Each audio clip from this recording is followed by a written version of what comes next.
নমস্কার বন্ধুরা, মাম্মা উইথ আর্য চ্যানেলে তোমাদের প্রত্যেককে অনেক অনেক স্বাগত। আজকে বেগুনের একটা মজাদার অসম্ভব টেস্টি রেসিপি তোমাদের সাথে শেয়ার করছি। এটা গরম ভাতের সাথে প্রথম পাতে যেরকম ভালো লাগবে, আবার রুটি পরোটা দিয়েও কিন্তু ভীষণ ভালো লাগবে। একটা বড় সাইজের বেগুন ধুয়ে গোল গোল করে এইভাবে কেটে নিয়েছি। নুন হলুদ মাখিয়ে ঠিক এইভাবে 10 মিনিট এটা রেখে দেবো। এবার কিছুটা কাঁচা বাদাম, আমি ওই 2 মুঠো মতো কাঁচা বাদাম নিয়েছি। তাওয়া গরম করে শুকনো খোলায় এই বাদামটা একটু ভেজে নিচ্ছি। খুন্তি দিয়ে এভাবে নাড়াচাড়া করে নেব। মিনিট 5-এর মধ্যেই এটা ভাজা হয়ে যাবে। এরপর ঠান্ডা হয়ে গেলে খোসাটা বাদামের এইভাবে ছাড়িয়ে নেব। সব বাদামগুলোর খোসা ছাড়ানো হয়ে গেলে মিক্সিতে এটা গুঁড়ো করে নেব। বাদামটা একদম মিহি করে আমি গুঁড়ো করে নিয়েছি।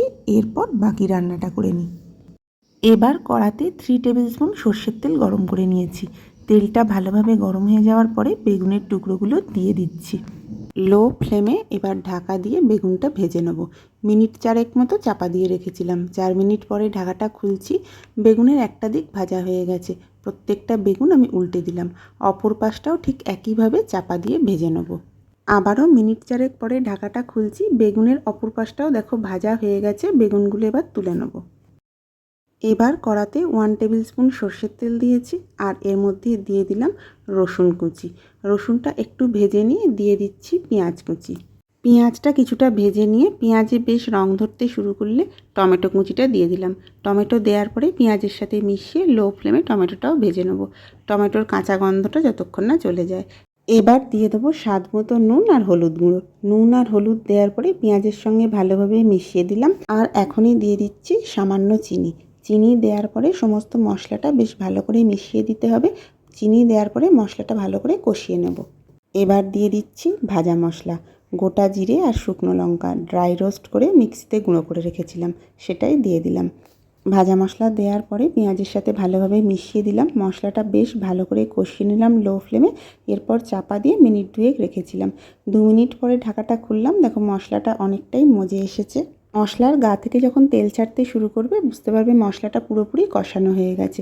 তখন আমি এখানে দিয়ে দিলাম ছোট চায়ের কাপের 1 কাপ জল। জলের পরিমাণটা আমি খুবই কম দিয়েছি, যেহেতু এটার গ্রেভি খুব বেশি রাখবো না। এটা শুকনো শুকনোই ভালো লাগবে খেতে। জল দেওয়ার পরে মিনিট 2 জন্য চাপা দিয়ে রেখেছিলাম। 2 মিনিট পরে ঢাকা খুলে গ্রেভিটা যখন ফুটে উঠেছে তখন আমি ভাজা বেগুনগুলো দিয়ে দিলাম। সব বেগুনগুলো দেওয়ার পরে মিনিট 2 জন্য চাপা দিয়ে রাখছি। 2 মিনিট পরে ঢাকা খুলে বেগুনগুলো একবার উল্টে দেবো।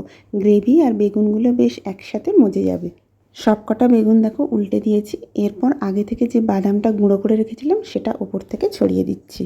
এই ভাজা বাদামটার জন্য গ্রেভির টেস্ট কিন্তু অনেকখানি বেড়ে যাবে। আর সব শেষে দিয়ে দিলাম গরম মশলা গুঁড়ো। এবার সবটা একসাথে ভালোভাবে মিশিয়ে দেবো, তবে এটা খুব সাবধানে করব যাতে বেগুনগুলো ভেঙে না যায়। এখন গ্যাসটা বন্ধ করে দিচ্ছি আর ওপর থেকে ছড়িয়ে দিলাম কিছু ধনেপাতা। এই রেসিপিটা গরম গরম ভাতের সাথে প্রথম পাতে সার্ভ করতে পারো, অথবা রুটি পরোটা দিয়েও কিন্তু এটা ভীষণ ভালো লাগবে। তোমাদের কাছে অনুরোধ রইল এই রেসিপিটা অবশ্যই একবার বানিও, আর কেমন লাগলো আমাকে জানিও। খুব শিগগিরই একটা নতুন ভিডিও নিয়ে দেখা হবে। ততক্ষণ সবাই খুব ভালো থেকো, সুস্থ থেকো।